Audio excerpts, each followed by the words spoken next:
Omkar, Francis और अनीता काफी देर से चलते ही जा रहे थे। सूरज लगभग सर पर चढ़ चुका था और धूप काफी गर्म थी। तभी अचानक उन्हें एक आदिवासी दौड़ता हुआ उनकी तरफ आता दिखाई दिया। सब लोग रुक जाओ, नकुल कोई संदेशा लेके आया है। बांके के आदेश देते ही पूरा काफिला रुक गया। तब तक वो आदिवासी भी उनके पास पहुंच चुका था। सरदार, सरदार! क्या हुआ नकुल? क्या खबर लाए हो? अंग्रेजा का काफिला रुक गया है सरदार। वो अभी आगे नहीं बढ़ सके हैं। क्यों? क्या हो गया? सब गोमा मैया का खेल है सरदार। आगे गोमा मैया पर जो लकड़ी का पुल था ना, वो टूटा पड़ा है। आसपास के मछुआरे बता रहे हैं कि भारी बैलगाड़ियों का टोला उस पर से निकला था, बस उनका भारू ना सह पाया। अब अंग्रेज उस पुल के ठीक करने में लगे हैं। अरे ये तो बड़ी अच्छी खबर लाए हो नकुल। इधर से कितना दूर है अंग्रेजन का काफिला? करीब 5 कोस आगे रुके हैं सब। और सरदार, वो अंग्रेजा का सरदार बहुत खतरनाक है। मछुआरे बता रहे हैं कि वो एक मछुआरे को खाली इसलिए मार दिया क्योंकि वो उसको झुक के सलाम नहीं किया था। वो सब बता रहे हैं कि पूरा जल्लाद है, यूं जल्लाद। तब तो और मजा आएगा। ओमकार! बांके ने जोर से आवाज दी और ओमकार दौड़ता हुआ उसके पास आ गया। क्या हुआ बांके भाई? अंग्रेज आगे रुक गए हैं। नदी का पुल टूटल पड़ा है। लगत है कि हमें दिना में मौका मिल जाए। अभी हम थोड़ा विश्राम कर भाई, फिर तू और हम आगे जाकर अंग्रेजन की व्यवस्था का मुआयना कर भाई। ठीक है? ठीक है बांके भाई। सब लोग थोड़ा विश्राम कर लो। हम लोग हल्का फुल्का आराम करके आगे बढ़ेंगे। आज कोई अंग्रेज गोमती मैया के पार ना कर पाई। जय रुद्र! जय रुद्रा! बांके का निर्देश मिलते ही सभी आदिवासी चारों तरफ फैल गए। वो एक घेरा बनाकर विश्राम कर रहे थे ताकि चारों तरफ नजर भी रख सके। ओमकार ने अनीता को देखा जो कुछ खोती हुई लग रही थी। वो तुरंत उसके पास जा पहुंचा। अनीता जी, आप इतनी चुप क्यों हैं? आखिर आपका ध्यान कहाँ है? ओमकार का सवाल मानो अनीता को सुनाई ही नहीं दिया। वो बस किसी गहरी सोच में डूबी हुई थी। ये देखकर फ्रांसिस ओमकार के पास आया और उसके कानों में बोला, ओमकार, मिस अनीता को मैं देखता हूँ। तुम इस बांके के साथ आगे का स्ट्रैटेजी प्लान करो। ओमकार ने फ्रांसिस की बात का कोई जवाब नहीं दिया। उसने बस आंखों ही आंखों में उसकी बात से सहमति जताई और बांके की ओर बढ़ गया। उधर फ्रांसिस अनीता से बात करने की कोशिश करने लगा। मिस अनीता, आई नो आप काफी टेंशन में हैं, बट ट्रस्ट मी, जो कुछ भी हो रहा है सब ठीक हो जाएगा। हम ब्लाड को बचा लेंगे और आपके ब्रदर रामदास को भी ढूंढ लेंगे।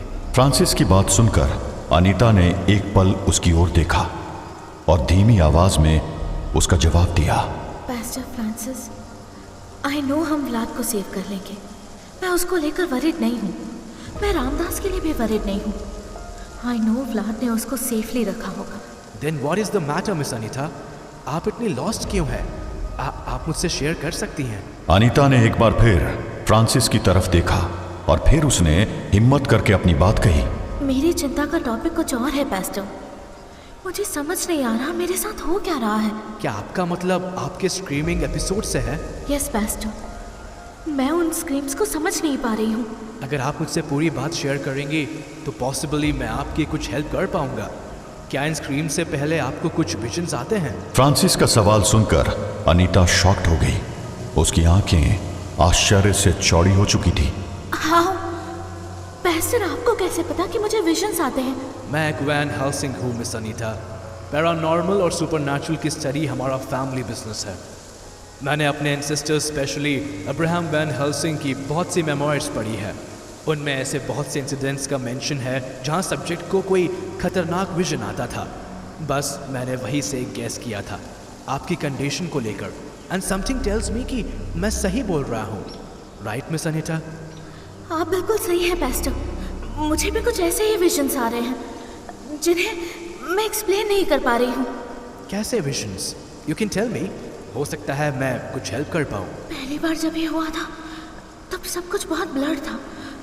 मुझे किसी का फेस नहीं दिखा, लेकिन मैंने एक कटार देखी, एक डैगर किसी के नेक पर रखा हुआ।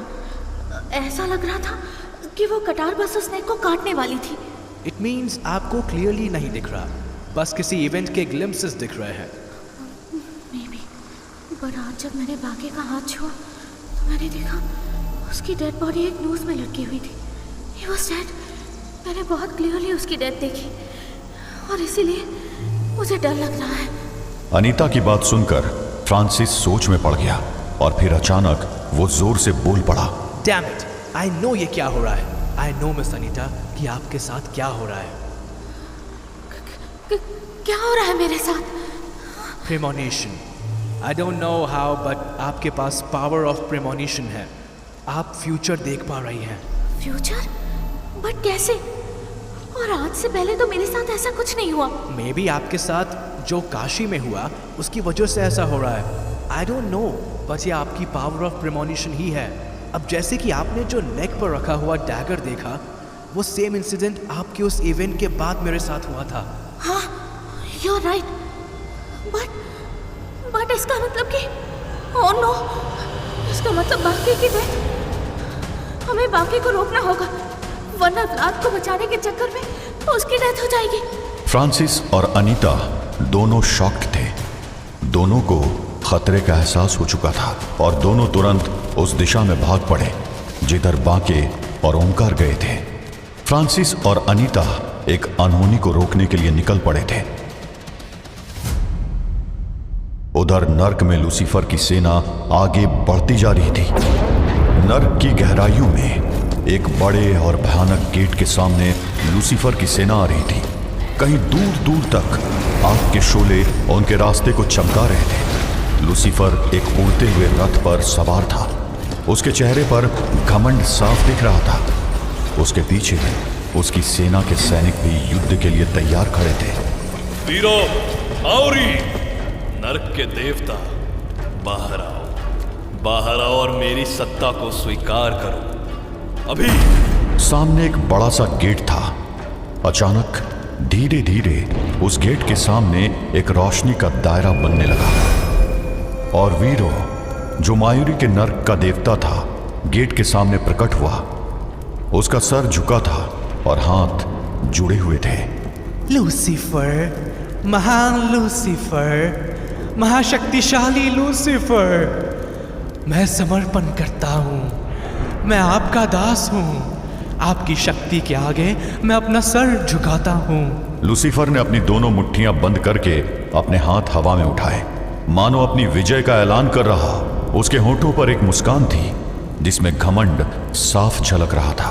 बहुत खूब वीरो, बहुत खूब। इसी तरह एक एक करके सब मेरे सामने झुकेंगे। मुझसे कोई बच नहीं सकता। सब अंतिम में मेरी शरण में आएंगे और मैं बनूंगा इस ब्रह्मांड का एक लौता भगवान। लूसीफर के साथ उसकी सेना भी जोर जोर से हंस रही थी।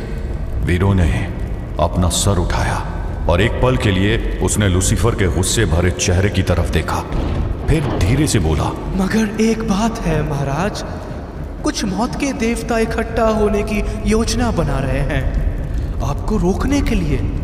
मैंने सुना है वो आपका सामना करने की तैयारी कर रहे हैं। वीरो की बात सुनकर लूसीफर बिल्कुल भी परेशान नहीं हुआ, बल्कि उसके चेहरे पर एक नई चमक दिखने लगी। उसकी आंखों में एक आग थी। एक शैतानी हंसी उसके चेहरे पर फैल गई थी। ये तो बहुत अच्छा है। ये तो बहुत ज्यादा अच्छी खबर दी है तुमने। इसका मतलब शिव के बनाए नियम का कोई भी नर्क स्वामी एक दूसरे के साथ गठबंधन नहीं बनाएगा। वो नियम टूट रहा है और वो भी मेरे डर से। देखो शिव, तुम्हारे डर से ज्यादा अब मेरा डर भारी पड़ रहा है। लेकिन चाहे पूरा नर्क एक हो जाए, मुझे कोई नहीं रोक पाएगा, कोई भी नहीं। बोलते बोलते लूसीफर ने अपनी तलवार निकालकर हवा में लहरा दी। मेरे सामने कोई नहीं टिक सकेगा वीरो। तुमने अच्छा किया जो सरेंडर कर दिया। अब देखते हैं कौन मुझे रोकने की हिम्मत करता है, क्योंकि जो भी सामने आएगा मेरी सेना के पैरों के नीचे अनुबिस की तरह कुचल दिया जाएगा। उधर वीरो चुपचाप खड़ा था। उसकी आंखों में एक अलग सी शैतानी दिख रही थी और उसके सामने खड़ा लूसीफर अपने जीत के ख्यालों में खोया हुआ अपनी सेना को देखकर खुश हो रहा था। नर्क का एक और हिस्सा लूसीफर की सत्ता का भाग बन चुका था। लूसीफर को रोकने वाला शायद अब कोई नहीं था, और जो था वो इस समय धरती पर कैद में बंद था। रूट की बनाई विशेष कैद में बंद ड्रैकुला।